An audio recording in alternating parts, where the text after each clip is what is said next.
Holidays-nale, adu namma GT Holidays da.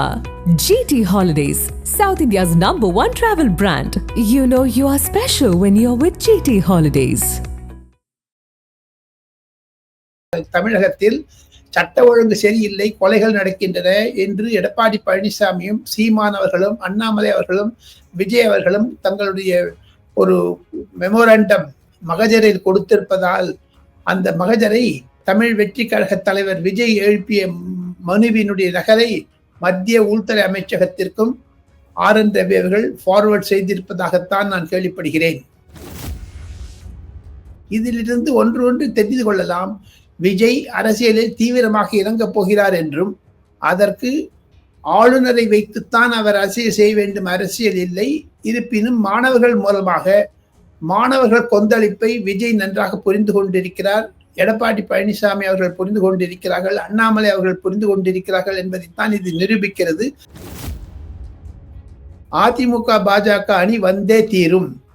மத்திய பாஜக தலைமை நரேந்திர மோடி அவர்கள் மற்றும் உள்துறை அமைச்சர் அமித்ஷா அவர்கள் மூவரும் சேர்ந்து கொண்டு தமிழகத்தில் அதிமுகவுடன் ஒன்றிணைந்த அதிமுக இருந்தால்தான் நடவடிக்கையாக இருக்கும் என்று சொல்லுகிறார்கள். இதனிடையே அதிமுக பாஜக கண்டிப்பாக 2025 மார்ச் அல்லது மே மாதத்தில் உறுதி செய்யப்படும் உறவு என்பதுதான் என்னுடைய கணிப்பு. மு.க. ஸ்டாலின் 200 என்று சொல்வதனுடைய பின்னணி அர்த்தம் என்ன என்று கேட்டால், திமுக கண்டிப்பாக விஜய், சீமான், அண்ணாமலை, எடப்பாடியை கண்டு பயப்படுகிறது. அதே மாதிரி தமிழகத்தில் எடப்பாடி பழனிசாமி தலைமையில் திமுக எதிர்ப்பணி என்று ஒன்று வைத்தால், கண்டிப்பாக அதில் அனைத்து கட்சிகளும் ஒன்று சேர்ந்தால் அது திமுகவை கதிகலங்க வைக்கும் என்பதுதான் அமித்ஷாவுடைய எண்ணம். ஆதரணியர்களுக்கு அன்பு வணக்கம். இன்றைய சிறப்பு நேர்காணலில் நம்முடன் இணைந்திருக்கிறார் மூத்த பத்திரிகையாளர் டெல்லி ராஜகோபால் சார். வணக்கம். நமஸ்காரம். நமஸ்காரம் சார், இப்போ இந்த அண்ணா பல்கலைக்கழகத்துல இந்த மாணவிக்கு ஏற்பட்ட இந்த விவகாரம் தான் தமிழக அரசியல் களத்துல ஒரு மிகப்பெரிய ஒரு பரபரப்பை ஏற்படுத்தி இருக்கு. இது நிறைய கட்சிகள், எதிர்கட்சிகள் அவங்களுடைய போராட்டங்களை முன்னெடுத்திருக்கிறாங்க. ஆளுநருடைய சந்திப்பு உள்ளிட்ட விஷயங்கள் தொடர்ந்து கொண்டே இருக்கு. இந்த விவகாரத்தை டெல்லி எப்படி பாக்குது சார்? குறிப்பா மத்திய உள்துறை அமைச்சகம் தமிழகத்துல ஒரு சட்டம் ஒழுங்கு பாதிக்கப்பட்டிருக்கு உள்ளிட்ட விஷயங்களை வைத்து பார்க்கும்போது இதை எப்படி வியூ பண்றாங்க? ஆதன் தமிழ் நேயர்களுக்கு ஒரு விசேஷ செய்தி சொல்ல வேண்டும் என்றால், வினோத் மூலமாக மத்திய அரசாங்கத்தினுடைய உள்துறை அமைச்சகம், உளவுத்துறை போன்றவைகள் தமிழக மாணவர்களிடையே இருக்கக்கூடிய குழப்பத்தையும், அதையும் தவிர ஆளுநர் RN ரவி அவர்கள் அனுப்பி இருக்கக்கூடிய 3 பக்க அறிக்கை நேற்று தான் 31 டிசம்பர் மாதம் 2024 அந்த இமெயில் வந்தது. அந்த இமெயிலில் குறிப்பிட்டிருந்தது, மத்திய உள்துறை செயலாளருக்கு அனுப்பிய அந்த இமெயிலில் இருந்து தமிழகத்தில் சட்ட ஒழுங்கு சரியில்லை, குறிப்பிலும் மாணவர்களிடையே ஒரு கொந்தளிப்பு இருப்பதாகவும் பேராசிரியர்களிடையே ஒரு அதிர்ச்சி இருப்பதாகவும் அந்த அறிக்கையில் குறிப்பிட்டிருப்பதாக மத்திய உள்துறை செயலாளர் கோவிந்த் மோகனுடைய அலுவலகத்திலிருந்து நான் கேள்விப்படுகிறேன். இருப்பினும் மத்திய அமைச்சகம் நம்ம அமித்ஷா அவர்கள் RN ரவி அவர்களுடைய அறிக்கையை படித்து பார்த்தார். அந்த அறிக்கை ஹிந்தியில் தான் இருந்தது என்றும் நான் கேள்விப்படுகிறேன். அந்த அறிக்கையின் மூலமாக மத்திய அரசாங்கம் அண்ணாமலை பல்கலைக்கழகத்தில் நடந்த, அது சென்ட்ரல் ஸ்டேட் ஸ்பான்சர்டு யூனிவர்சிட்டி, அது ஸ்பெஷல் ஸ்டேட்டஸ் இருக்கு வினோத். அதுக்கு அது மாதிரி இருக்கும்பொழுது தமிழகத்தில் இருக்கக்கூடிய சட்ட ஒழுங்கு சரியில்லை என்பதைத்தான் நிரூபிக்கிறது. தவிர மேற்கு வங்காளத்தில் நடந்த டாக்டர்கள் போராட்டத்திற்கு இணையாக இது அரசியலில் பெரிய வெடித்து விடுமோ என்ற அதிர்ச்சியும் மு.க. ஸ்டாலின் முதலமைச்சர் திமுக அரசுக்கு இருந்ததாகவும், அதை எதிர்கட்சிகளிடையே ஒற்றுமை இல்லாது போனது நல்லதாக முடிந்ததும் மு.க. ஸ்டாலின் ஒரு அதிர்ஷ்டசாலி என்றும் சில வர்ணனையாளர்கள் டெல்லியில் பேசுவதையும் காதில் விழுகிறது. இருப்பினும் மத்திய அரசாங்கம் இதுமேல் ஒரே ஒரு சான்ஸ் கொடுத்திருக்காங்க. செகண்ட் சான்ஸ் வந்ததுன்னா கண்டிப்பாக ஆளுநர் மூலமாக ஒரு தாக்கீது அனுப்பினாலும் ஆச்சரியப்படுவதற்கில்லை. ஆர்டிகல் 355 மூலமாக தமிழகத்தில் சட்ட ஒழுங்கு சரியில்லை, கொலைகள் நடக்கின்றன என்று எடப்பாடி பழனிசாமியும் சீமான் அவர்களும் அண்ணாமலை அவர்களும் விஜய் அவர்களும் தங்களுடைய ஒரு மெமோரண்டம் மகஜரில் கொடுத்திருப்பதால் அந்த மகஜரை விஜய் எழுப்பிய தமிழ் வெற்றி கழக தலைவர் விஜய் எழுப்பிய மனுவினுடைய நகலை மத்திய உள்துறை அமைச்சகத்திற்கும் RN ரவி அவர்கள் ஃபார்வர்ட் செய்திருப்பதாகத்தான் நான் கேள்விப்படுகிறேன். சோ விஜய் கடிதம் வந்து மத்திய அமைச்சகத்துக்கும் வந்து ஃபார்வர்ட் ஆயிருக்கு. அதை அமித்ஷா அவர்கள் பார்த்தார்கள். விஜய் எழுதிய கடிதம் அதே நகல் இமெயில் மூலமாக ஸ்கேன் செய்யப்பட்டு அமித்ஷாவிற்கு அனுப்பப்பட்டது RN ரவி மூலமாக. ஆக மொத்தம் தமிழக அரசியலை எப்படி அமித்ஷா பார்க்கிறார் என்றால், இதில் கண்டிப்பாக ஒரு முறை விட்டு கொடுக்கலாம் அல்லது 2 முறை விட்டு கொடுக்கலாம். கள்ளக்குறிச்சி மற்றும் கொலைகள், கொள்ளைகள், பகற்கொள்ளைகள் இதையெல்லாம் நடப்பதை பார்த்தால் அமித்ஷா நிதானமாகத்தான் இருக்கிறார் என்றாலும் வேறொரு சம்பவம் வெடித்தால் கண்டிப்பாக ஆளுநர் மூலமாக ஆர்டிகிள் 355 மூலமாக தமிழக அரசிற்கு ஒரு தாக்கீது வந்தாலும் ஆச்சரியப்படுவதற்கு இல்லை வினோத். சார், இப்போ இதை ஒட்டி பாஜக ஒரு கூட்டணியை வந்து பாஜக வந்து ஒரு போராட்டத்தை முன்னெடுத்திருக்கிறாங்க, அதிமுக ஒரு போராட்டத்தை முன்னெடுத்திருக்காங்க. இந்த மாதிரி விஷயங்கள் நடந்துகிட்டு இருக்கு. இதுக்கு நடுவுல விஜய் அவர்கள் ஆளுநரை போய் வந்து சந்தித்ததும் ஒரு மிகப்பெரிய ஒரு பேசு பொருளானது. எப்படி ஆளுநர் வந்து அப்பாயின்மெண்ட் கொடுத்தாரு உள்ளிட்ட கேள்வியில கூட சில பேர் வந்து எழுப்புறாங்க அப்படிங்கிறதையும் பாக்குறோம். விஜய் ஆளுநர் சந்திப்புங்கிறது ஏதேனும் ஒரு விசேஷ செய்தி இல்லை, அதுல ஏதாவது விசேஷம் இருக்கா? கண்டிப்பாக விஜய் முதல் முறையாக அவருடைய மாநாட்டிற்கு பிறகு கண்டிப்பாக அரசியல் ரீதியாக முதலாக எடுத்து வைக்கக்கூடிய ஸ்டெப். இதிலிருந்து ஒன்று தெரிந்து கொள்ளலாம், விஜய் அரசியலில் தீவிரமாக இறங்கப் போகிறார் என்றும் அதற்கு ஆளுநரை வைத்துத்தான் அவர் அரசியல் செய்ய வேண்டும், அரசியல் இல்லை. இருப்பினும் மாணவர்கள் மூலமாக மாணவர்கள் கொந்தளிப்பை விஜய் நன்றாக புரிந்து கொண்டிருக்கிறார். எடப்பாடி பழனிசாமி அவர்கள் புரிந்து கொண்டிருக்கிறார்கள், அண்ணாமலை அவர்கள் புரிந்து கொண்டிருக்கிறார்கள் என்பதைத்தான் இது நிரூபிக்கிறது. அண்ணாமலை கூட ஆளுநரை சந்தித்தார். இதுதான் முக்கிய ரகசியம் வினோத். சோ ஆளுநருடைய சந்திப்புக்கு பின்னாடியும் ஒரு அரசியல் நிச்சயமா இருக்கு. கண்டிப்பாக அரசியல் செய்ய. இப்போ மு.க. ஸ்டாலின் எதிர்கட்சி தலைவராக இருந்த பொழுது நல்ல வார்த்தையை சொன்னார், அது அவருக்கு மீதே இப்ப பாய்கிறது. எதிர்கட்சி என்றால் அரசியல் செய்யாமல் அவியலா செய்யும் என்றார். சோ ஆக மொத்தம் எதிர்கட்சிகள் அரசியல் தான் செய்கின்றன. சார், இதுல இன்னொரு முக்கியமான விஷயம் என்னன்னா, அதிமுக பாஜக, ஏன்னா வந்து அதிமுக பாஜக கூட்டணி மீண்டும் மலர்கிறதா அப்படிங்கிற ஒரு கேள்வியும் இருக்கு. அண்ணாமலை அவர்கள் குறிப்பா அதிமுகவுடைய இந்த சர் கேம்பெயினை வந்து பாராட்டி ஒரு ட்விட்டர் பக்கத்திலேயே போட்டிருந்தார்.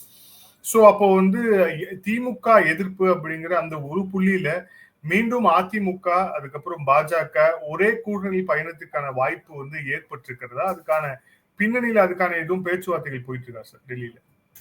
வினோத், டெல்லியில் இருக்கக்கூடிய யதார்த்த நிலையை புரிந்து கொள்ள வேண்டும் என்றால் குறைந்தது 10 முதல் 15 முக்கிய பாஜக தலைவர்கள் டெல்லியில் முகாமிட்டிருக்கிறார்கள் தமிழகத்தில் இருந்து.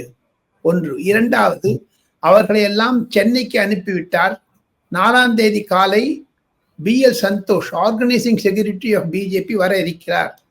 பாஜகவிற்கு புதிய தலைமை இந்த மாச இறுதியில் வந்துவிடும். இதை 3 வைத்து பார்த்தால் கண்டிப்பாக அதே சமயத்தில் அதிமுகவிடமிருந்து அழுத்தம் அதிகமாக வருகிறது. அதிமுகவில் இருக்கக்கூடிய 2ஆம் தலைவர்கள் கண்டிப்பாக பாஜக வெற்றி வாய்ப்பு அதிமுகவிற்கு வேண்டும் என்றால் பாஜக இருக்க வேண்டும் கூடவே. இல்லை என்றால் கோயம்புத்தூர், திருப்பூர், ஈரோடு போன்ற கொங்கு நாடு இடங்களில் கண்டிப்பாக அதிமுகவிற்கு சரிவு ஏற்படும்.